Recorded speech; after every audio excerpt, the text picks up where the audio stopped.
Chacun a les intentions. Hein.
Yes.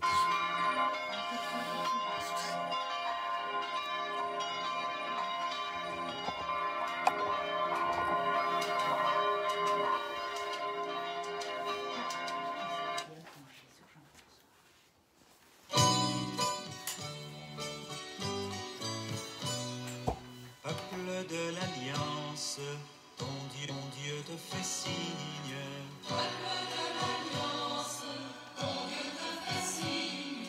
Marche à la suite de Jésus.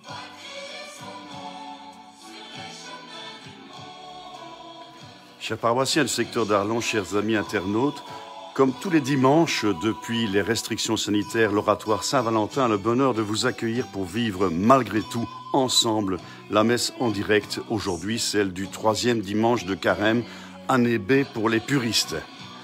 Monsieur le doyen Pascal Roger vient également à notre rencontre pour célébrer avec nous cette nouvelle étape du cheminement vers Pâques.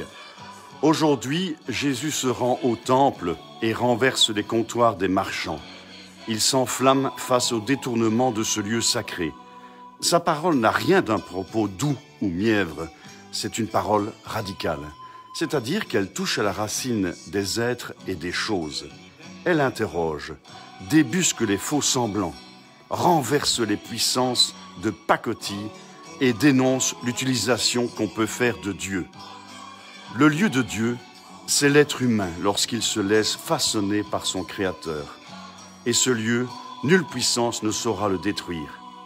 Le chant d'entrée que nous entendons est une composition de Manique et Jo Akepsimas, peuple de l'Alliance, ton peuple te fait signe.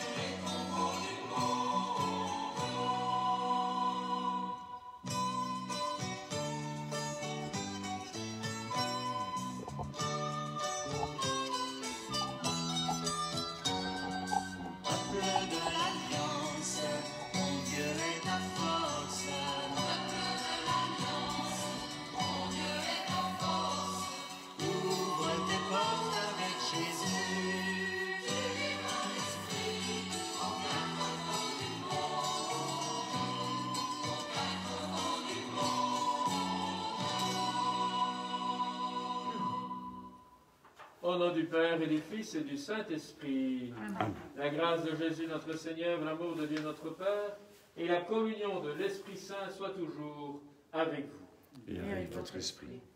Bonjour à tous, bonjour à vous qui êtes réunis dans cet oratoire, bonjour à vous qui nous rejoignez par les moyens de communication. C'est une étape nouvelle sur ce chemin qui nous conduit vers Pâques. Une étape qui bouscule, avouons-le.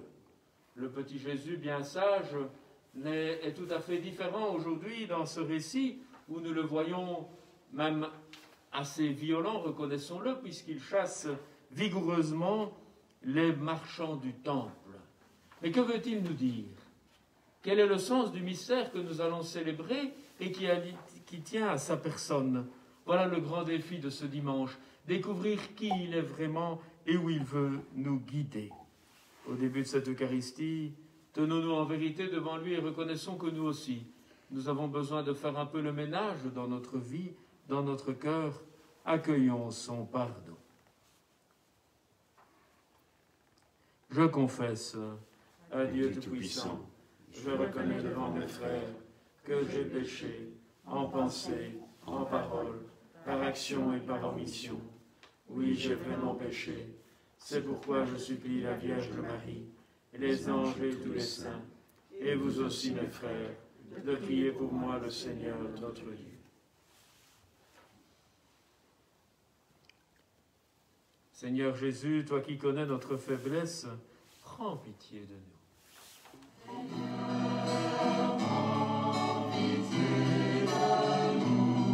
Seigneur, prends pitié de nous.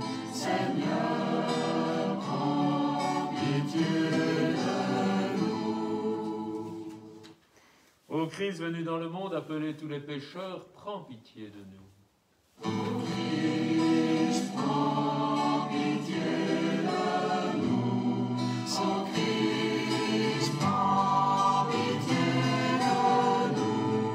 Ô Christ, prends pitié de nous. Seigneur, élevé dans la gloire du Père où tu intercèdes pour nous, prends pitié de nous.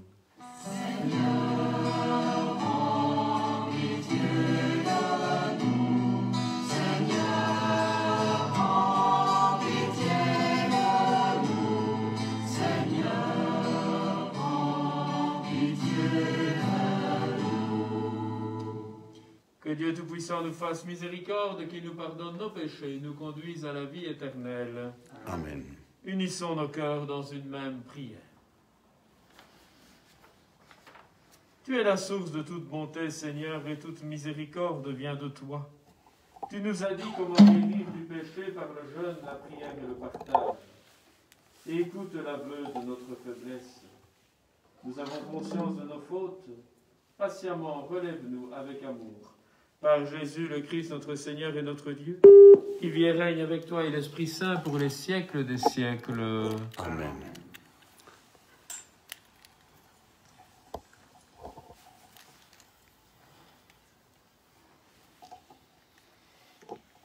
Lecture du livre de l'Exode. En ces jours-là, sur le Sinaï, Dieu prononça toutes les paroles que voici.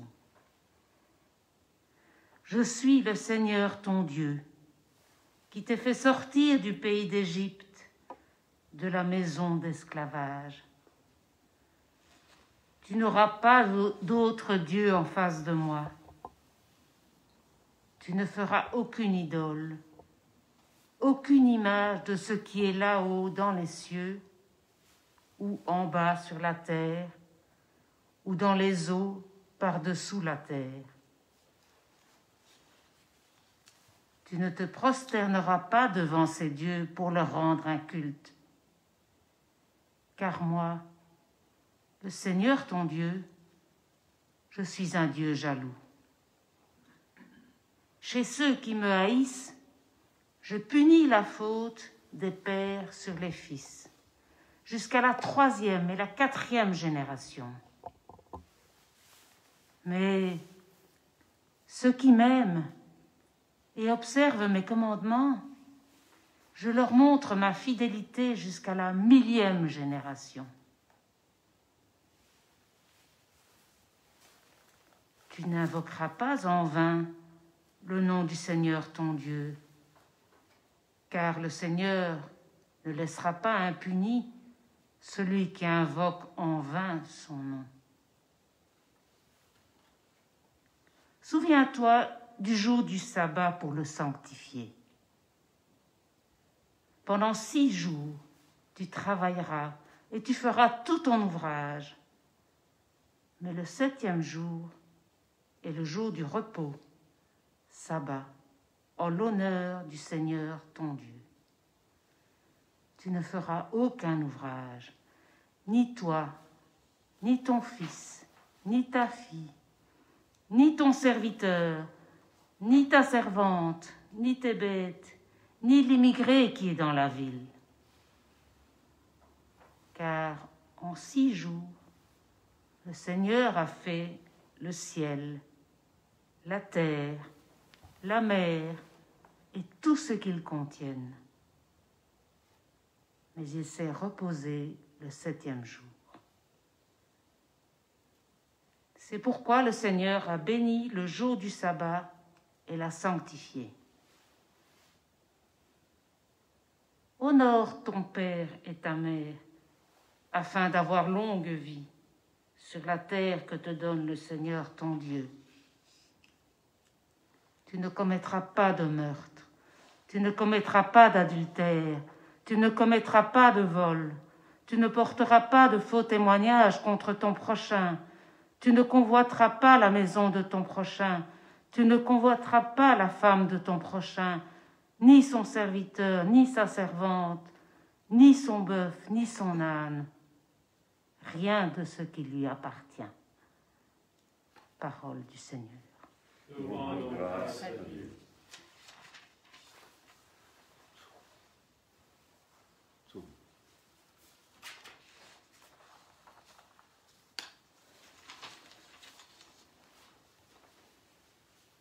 Seigneur, tu as les paroles de la vie éternelle. Seigneur, tu as les paroles de la vie éternelle. La loi du Seigneur est parfaite, qui redonne vie. La charte du Seigneur est sûre, qui rend sages les simples. Seigneur, tu as les paroles de la vie éternelle. Les préceptes du Seigneur sont droits, ils réjouissent le cœur. Le commandement du Seigneur est limpide, il clarifie le regard. Seigneur, tu as les paroles de la vie éternelle. La crainte qu'il inspire est pure, elle est là pour toujours. Les décisions du Seigneur sont justes et vraiment équitables. Seigneur, tu as les paroles de la vie éternelle.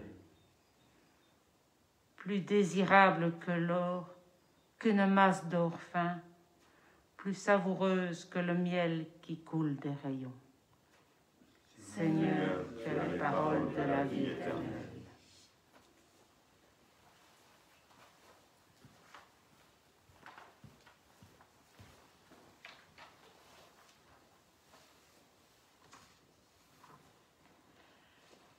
Lettre de la première lettre de saint Paul apôtre aux Corinthiens. Frères, alors que les Juifs réclament des signes miraculeux et que les Grecs recherchent une sagesse, nous proclamons un Messie crucifié, scandale pour les Juifs, folie pour les nations païennes. Mais pour ceux que Dieu appelle, qu'ils soient Juifs ou Grecs, ce Messie, ce Christ, est puissance de Dieu et sagesse de Dieu.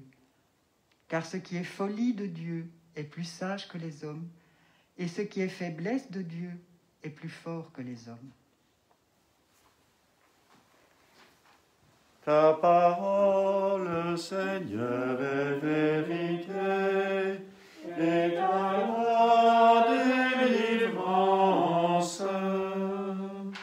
Ta parole, Seigneur, est vérité, et ta loi délivrance.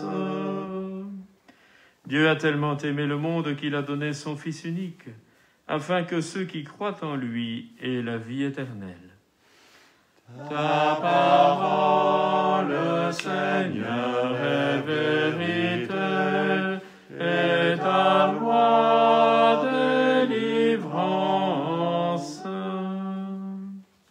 Le Seigneur soit avec vous. Et avec votre esprit. Évangile de Jésus-Christ selon saint Jean. Gloire à toi, Seigneur. Comme la Pâque juive était proche, Jésus monta à Jérusalem. Dans le temple, il trouva installés les marchands de bœufs, de brebis et de colombes, et les changeurs. Il fit un fouet avec des cordes, et les chassa tous du temple, ainsi que les brebis et les bœufs. Il jeta par terre la monnaie des changeurs, renversa leur comptoir, et dit aux marchands de colombes, « Enlevez cela d'ici. Cessez de faire de la maison de mon Père une maison de commerce. » Ses disciples se rappelèrent qu'il est écrit L'amour de ta maison fera mon tourment. Les Juifs l'interpellèrent. Quel signe peux-tu nous donner pour agir ainsi? Jésus leur répondit. Détruisez ce sanctuaire, et en 3 jours je le relèverai. Les Juifs lui répliquèrent. Il a fallu 46 ans pour bâtir ce sanctuaire, et toi, en 3 jours, tu le relèverais. Mais lui parlait du sanctuaire de son corps. Aussi, quand il se réveilla d'entre les morts, ses disciples se rappelèrent qu'il avait dit cela. Ils crurent à l'Écriture et à la parole que Jésus avait dite. Pendant qu'il était à Jérusalem pour la fête de la Pâque, beaucoup crurent en son nom, à la vue des signes qu'il accomplissait. Jésus, lui, ne se fiait pas à eux, parce qu'il les connaissait tous, et n'avait besoin d'aucun témoignage sur l'homme. Lui-même, en effet, connaissait ce qu'il y a dans l'homme. Acclamons cette parole de Dieu. Louange à toi, Seigneur Jésus.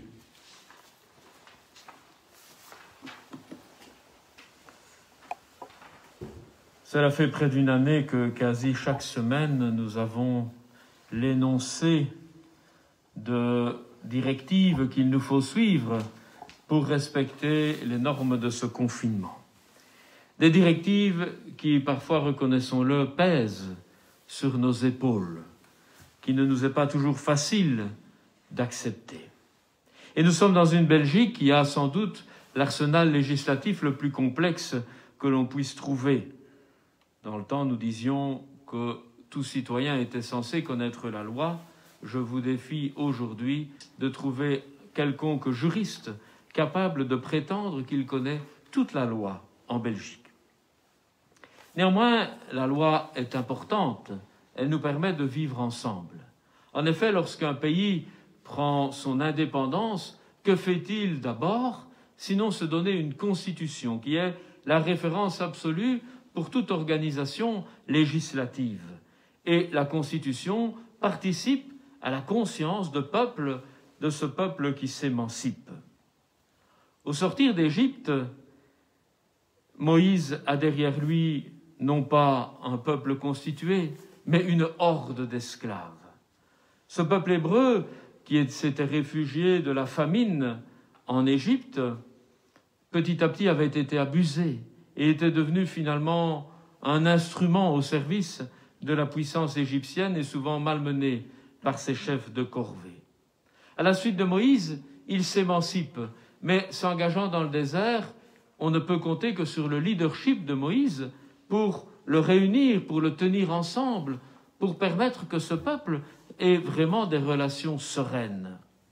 Il va donc lui falloir une loi pour le constituer comme tel, afin qu'il soit vraiment un peuple au sens propre. Et c'est là le don de Dieu, au moment de l'Alliance. Il lui donne ces paroles de vie que nous appelons peut-être un peu improprement des commandements.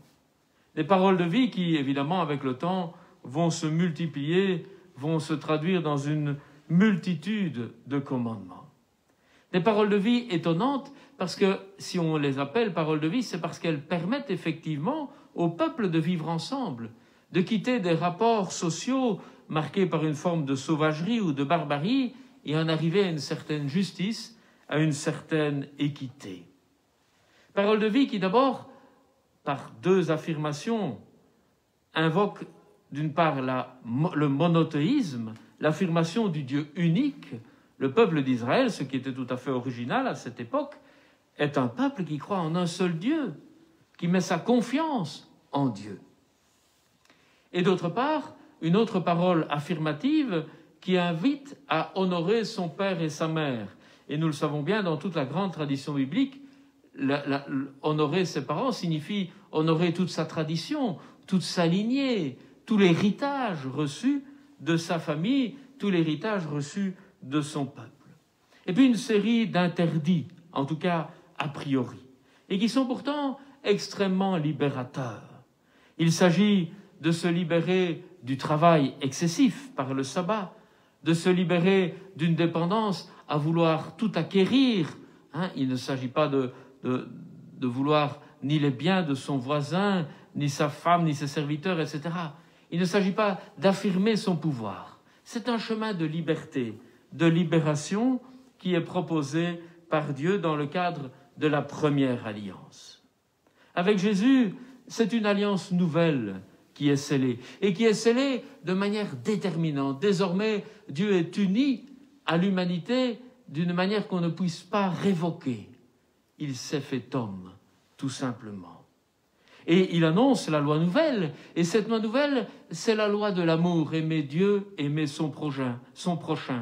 Et comme disait saint Augustin, aime et fais ce que tu veux. Et en effet, si on aime, on ne va pas voler son voisin. Si on aime, on ne va pas tuer, on ne va pas commettre d'adultère.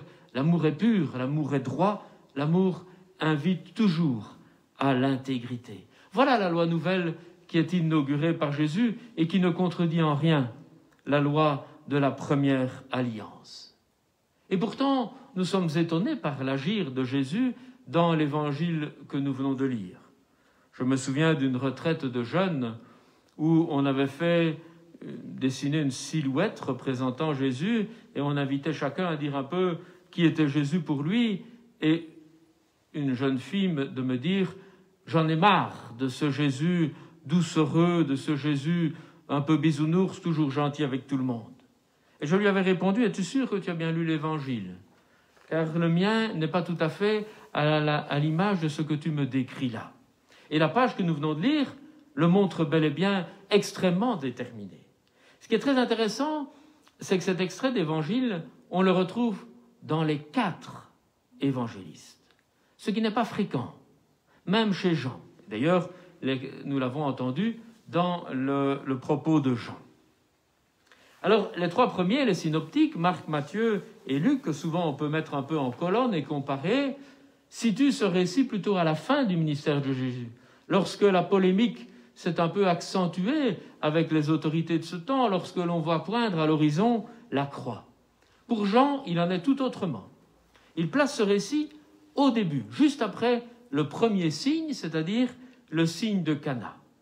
Or, nous le savons bien, le propos de Jean n'a rien de biographique. Il veut nous aider à entrer dans le mystère qui se déroule dans la personne de Jésus. Le mystère qui révèle à la fois Dieu et l'homme, qui révèle le salut engagé par Dieu au profit de l'humanité. Et donc, ce récit nous dit quelque chose d'essentiel. Que peut-il nous dire ?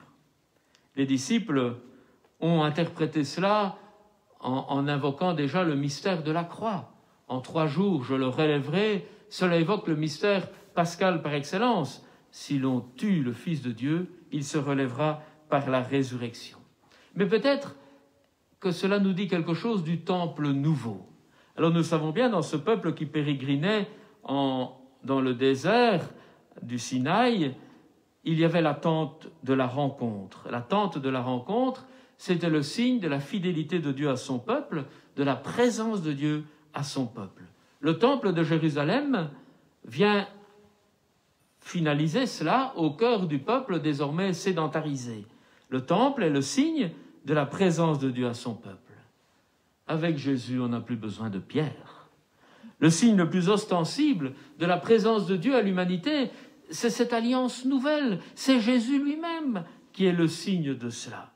On peut comprendre dès lors qu'il est le temple nouveau et qu'on n'a plus besoin de pierre.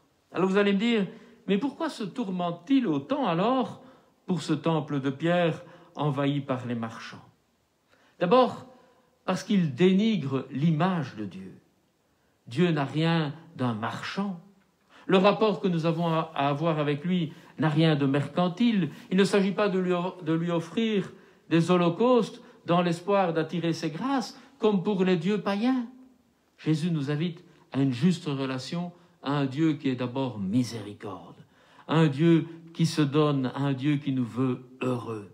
Il n'y a plus besoin de tuer des brebis ou des bœufs. Il n'y a plus besoin de la monnaie des changeurs ou des colombes. Désormais, le Dieu que Jésus nous révèle, c'est un Dieu de proximité. Il suffit simplement de lui ouvrir son cœur et il vient demeurer chez nous.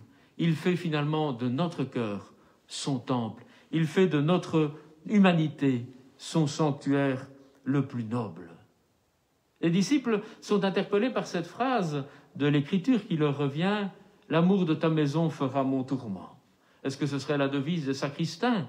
Je ne suis pas tout à fait sûr que c'est le propos de Jésus ici.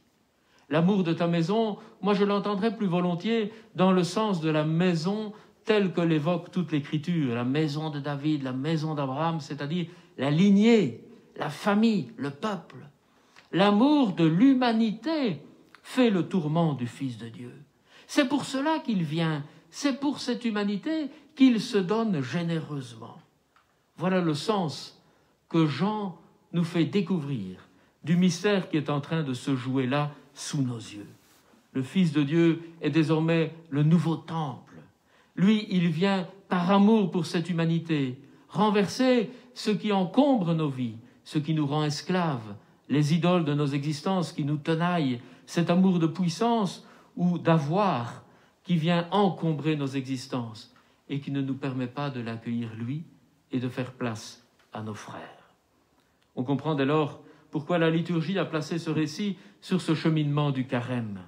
Car en effet, le carême est un chemin de libération.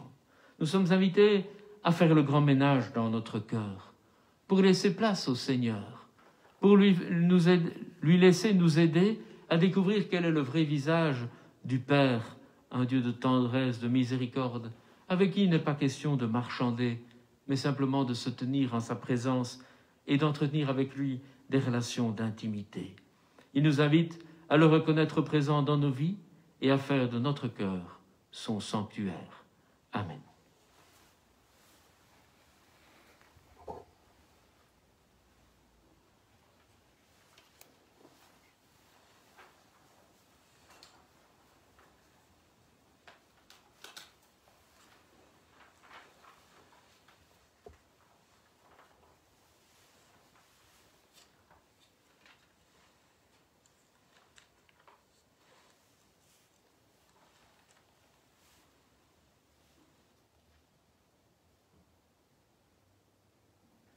En bousculant les tables des marchands, Jésus ne fait pas simplement que le grand nettoyage dans le temple de Jérusalem, mais il invite à faire le nettoyage dans nos représentations de Dieu et dans notre cœur.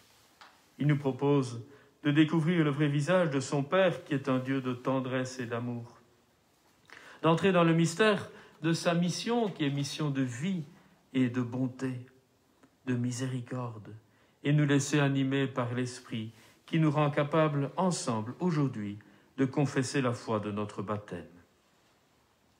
Je crois en Dieu, le Père Tout-Puissant, Créateur du ciel et de la terre, et en Jésus-Christ, son Fils unique, notre Seigneur, qui a été conçu du Saint-Esprit, est né de la Vierge Marie, a souffert sous Ponce Pilate, a été crucifié, est mort et a été enseveli, est descendu aux enfers, le troisième jour est ressuscité des morts, est monté aux cieux, est assis à la droite de Dieu le Père Tout-Puissant, d'où il viendra juger les vivants et les morts.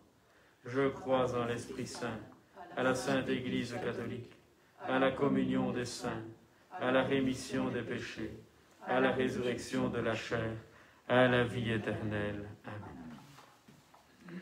Il ne faut pas faire d'holocauste pour attirer les grâces de notre Dieu.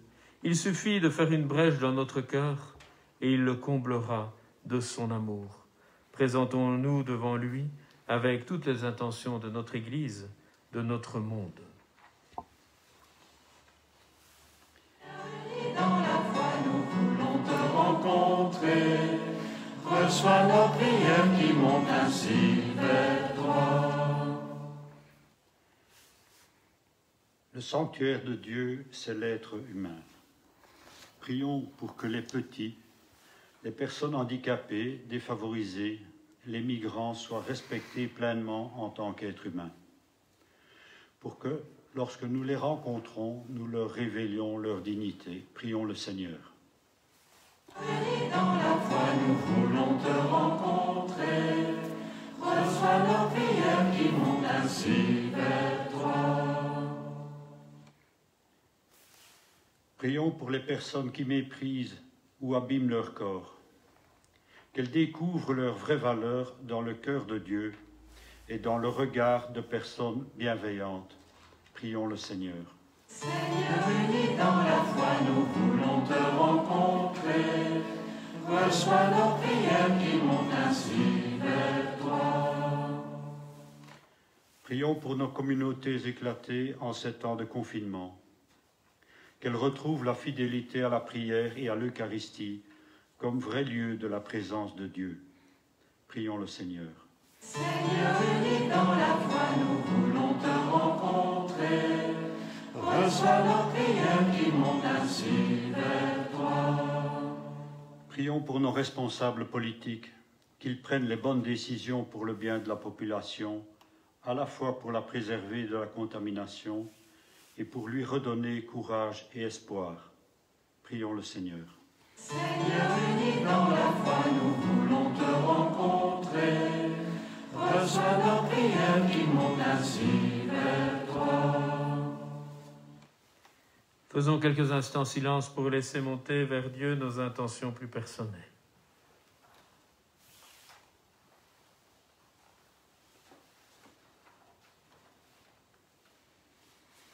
Prions le Seigneur. Oui, Seigneur, écoute avec bonté les prières de ton peuple. Accorde à tous ce qu'il te demande et à chacun ce qu'il lui faut. Par Jésus le Christ, notre Seigneur et notre Dieu, qui vit et règne avec toi et l'Esprit Saint pour les siècles des siècles. Amen.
Prions ensemble au moment d'offrir le sacrifice de toute l'Église.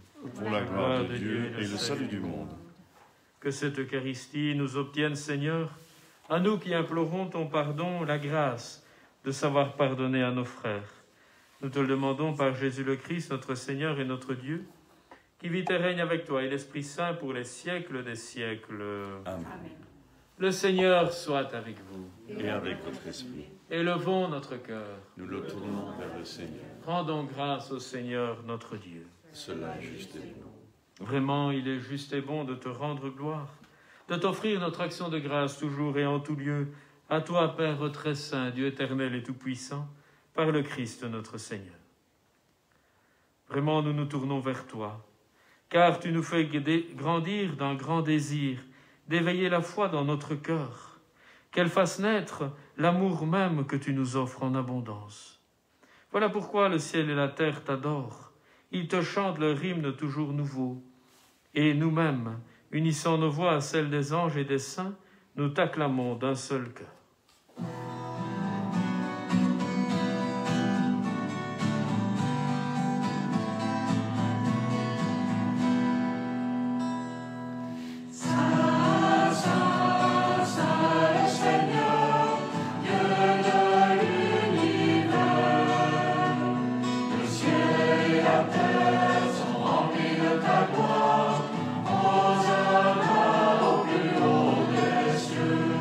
Béni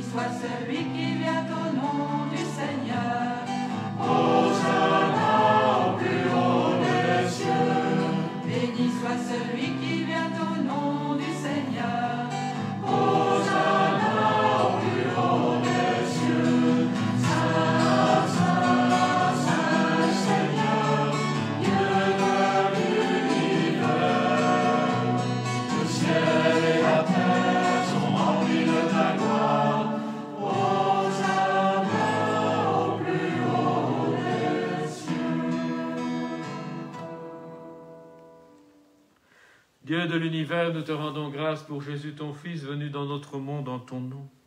Il est la parole qui sauve les hommes, il est la main que tu tends aux pécheurs, il est le chemin par où nous arrive la véritable paix. Lorsque nous étions loin de toi, Dieu notre Père, c'est par lui que tu nous as fait revenir.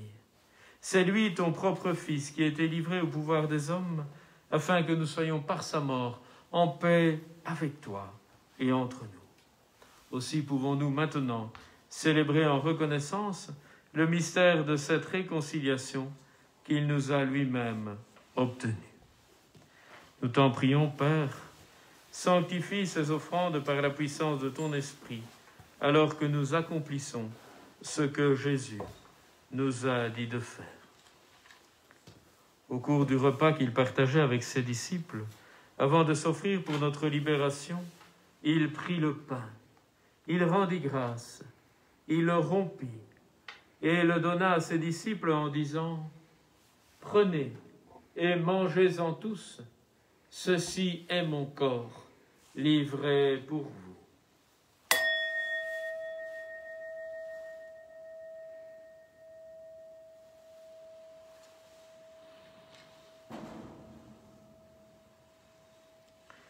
De même, à la fin du repas, il prit la coupe. De nouveau, il rendit grâce.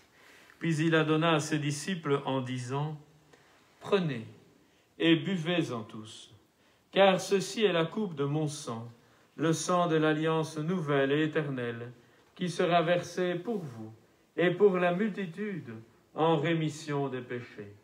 Vous ferez cela en mémoire de moi. »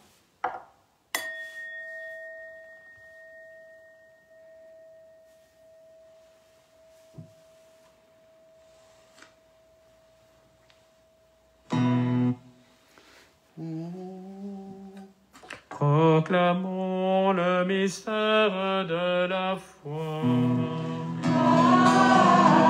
À toi, qui est tellement, à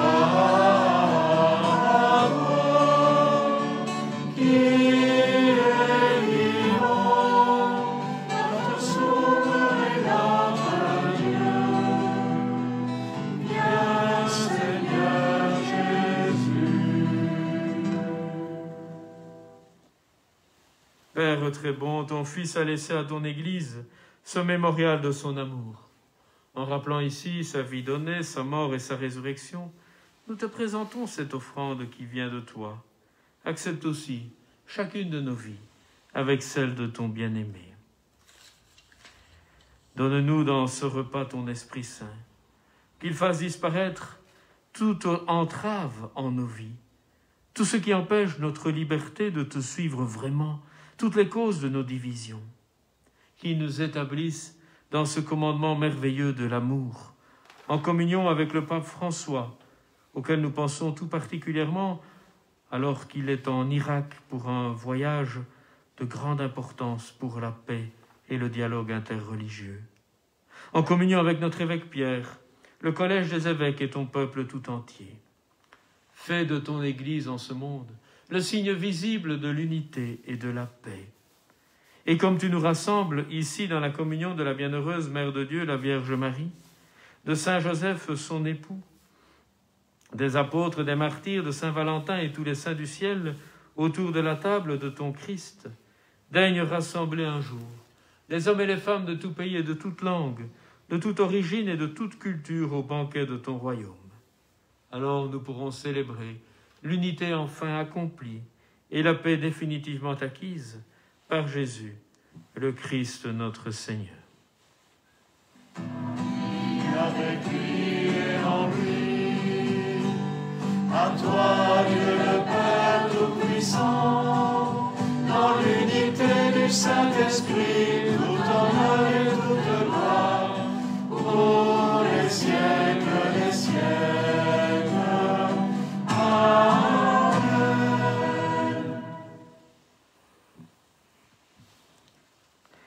La dignité de tout être humain est désormais affirmée, car c'est le cœur de l'homme qui est le sanctuaire le plus précieux aux yeux de Dieu. C'est pourquoi, ensemble, nous reconnaissant fils et filles du Père, nous osons dire: Notre Père qui es aux cieux, que ton nom soit sanctifié, que ton règne vienne, que ta volonté soit faite sur la terre comme au ciel. Donne-nous aujourd'hui notre pain de ce jour. Pardonne-nous nos offenses comme nous pardonnons aussi à ceux qui nous ont offensés. Et ne nous laisse pas entrer en tentation, mais délivre-nous du mal. Délivre-nous de tout mal, Seigneur, et donne la paix à notre temps, mais surtout, donne la paix à notre cœur, rends-le disponible à ta présence et disponible pour nos frères. Par ta miséricorde, engage en nous un chemin de libération, libération du péché, libération de tout ce qui nous empêche de vivre comme tu le souhaites. Fortifie-nous devant les épreuves, en cette vie où nous espérons le bonheur que tu promets et la venue de Jésus-Christ, notre Sauveur. Car c'est à toi qu'appartiennent le règne, la puissance et la gloire pour les siècles des siècles. Seigneur Jésus-Christ, tu as dit à tes apôtres: je vous laisse la paix, je vous donne ma paix. Ne regarde pas nos péchés, mais la foi de ton Église, ce peuple en marche. Pour que ta volonté s'accomplisse, donne-lui toujours cette paix et conduis-la vers l'unité parfaite, toi qui règnes pour les siècles des siècles. Amen. Et que la paix du Seigneur soit toujours avec vous. Et avec votre esprit. Et bien que cette paix passe à travers nos regards et qu'elle rejoigne bien au-delà des murs de cet oratoire chaque cœur.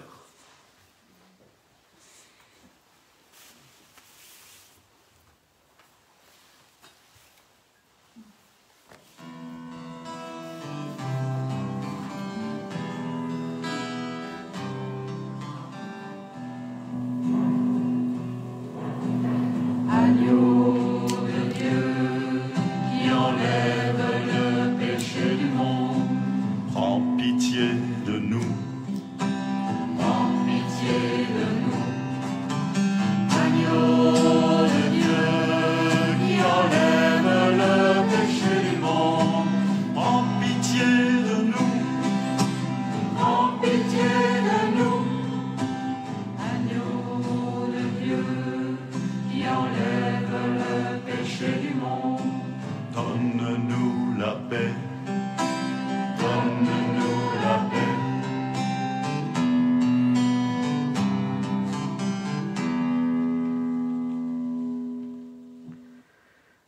Heureux les invités à la table du Seigneur. Voici celui qui est présence de Dieu à son peuple, présence de Dieu à nos vies. Voici celui qui veut se faire notre intime, et il enlève le péché du monde. Seigneur, je ne suis pas digne de te recevoir, mais dis seulement une parole et je serai guéri.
Fin de fête au banquet du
Rassemblons notre prière.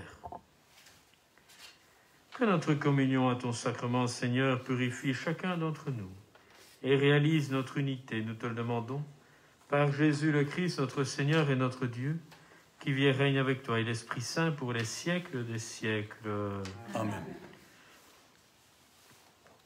Quelques informations pour la vie des communautés chrétiennes. Le week-end prochain, fête de la Létarée, la mi-carême, comme on dit, nous aurons notre première grande collecte de carême de partage au profit des paysans du Sud qui vouent au Congo République démocratique avec entraide et fraternité. Ce lundi, deuxième conférence de carême pour les doyennés du Sud Luxembourg, à partir de l'église d'Abbé-la-Neuve. On peut s'inscrire si l'on veut y aller en présentiel pour 20 heures ce lundi. Évidemment, le nombre est limité, mais on peut aussi le suivre via Internet. Il suffit de se connecter à travers le site de la paroisse Saint-Martin d'Arlon. Le thème de cette conférence, c'est bien sûr d'entrer plus avant dans l'encyclique du pape François, Fratelli Tutti, tous frères, à travers l'option spirituelle. C'est le père Bernard-Joseph Samin, père prieur d'Orval, qui nous guidera dans cette spiritualité de la fraternité universelle. Ce jeudi, c'est Entraide des fraternités qui nous invite à une conférence, le midi ou le soir, depuis l'église du Sacré-Cœur. Donc soit à 12h30 jusqu'à 14h ou à 20h jusqu'à 21h30. Le thème sera la dette des pays du Sud et plus particulièrement la dette du Congo.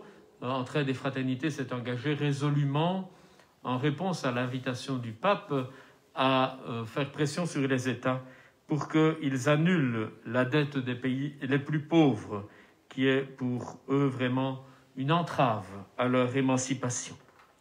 Donc là aussi, nous pouvons y assister en présentiel, mais il faut s'inscrire, sinon on peut également la suivre à travers les moyens modernes de communication en se connectant via le site de la paroisse Saint-Martin. Voilà, le carême continue. Ce chemin de libération est bel et bien engagé. Ne manquons pas de nous donner généreusement dans cette merveilleuse aventure où tout simplement notre Dieu veut nous combler de sa grâce. Je vous souhaite un excellent dimanche et une merveilleuse semaine. Le Seigneur soit avec vous. Et avec votre esprit. Que Dieu Tout-Puissant vous bénisse et vous garde, le Père, le Fils et le Saint-Esprit. Amen. Allez et vivez dans la paix et la joie du Christ. Nous rendons grâce à Dieu.